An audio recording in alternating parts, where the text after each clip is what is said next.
the events of 1974 established the Cyprus buffer zone as we still know it today. And that established a part of the island that was between two opposing forces, and that has developed very differently to other parts of the island because it's been patrolled by the UN ever since. And so there, gradually, as the stability of the buffer zone came into being, and we were able to enable more civilian activities in the buffer zone, agricultural practices there have increased probably since the mid-90s up till now.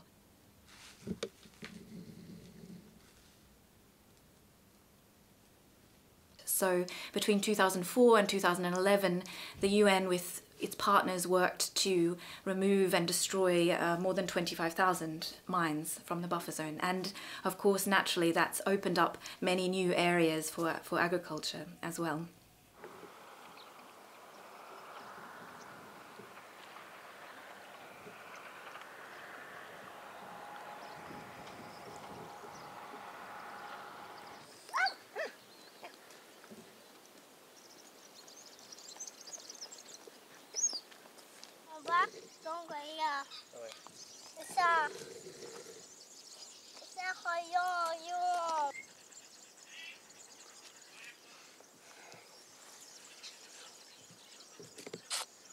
So the farm is in the buffer zone. The house where we're living is just on the edge of the buffer zone.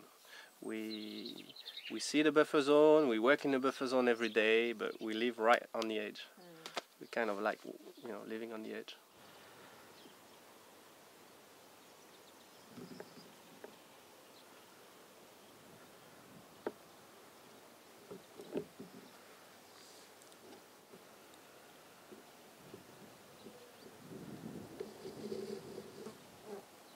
Yeah, for us it's an ideal place, the buffer zone, because it was untouched. It doesn't mean it's fertile or it's good in any way. This is actually the worst place to farm in Cyprus, where we are. It's the driest place. We have lots of wind. We have no topsoil whatsoever. We're farming just on rocks. But because it was untouched, there's no chemicals neither. It's clean. It's full of birds, which is very helpful in our design. And it's full of wildlife as well, which is also very helpful for us.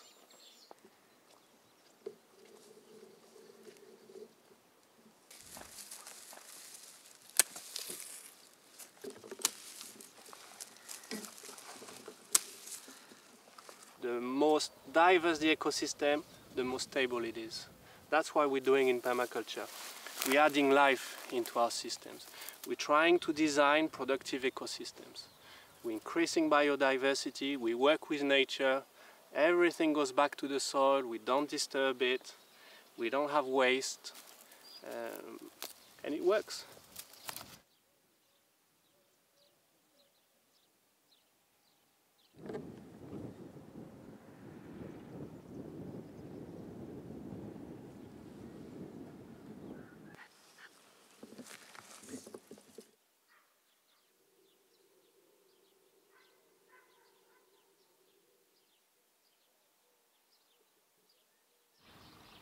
The ecological dimension is very important, and this is typical of all buffer zones. The term green zones. That buffer zones in the long run become green zones as human activities pushed out, nature reclaims that space.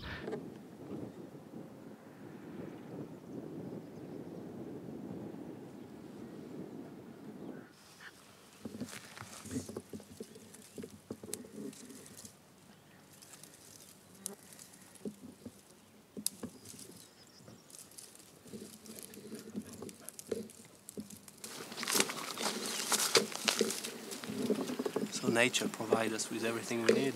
Look at that beautiful wild food, wild asparagus. They grow on the trees because the birds, the seeds, have to go through the digestive system of a bird. I'm surrounded by bees now, I'm surrounded by different weeds, flowers. We have insects all over the place. 90% of them are beneficial for our system. Everything is getting balanced. The ecosystem is being created, and because it's diverse, it's stable. All this organic matter. Now we have this beautiful stuff. And it's moist. It has moisture. The old natural landscapes of Cyprus have been preserved in a way that we would not have had it if this area also followed the urbanization and development, the mass tourist development that we currently have in Cyprus.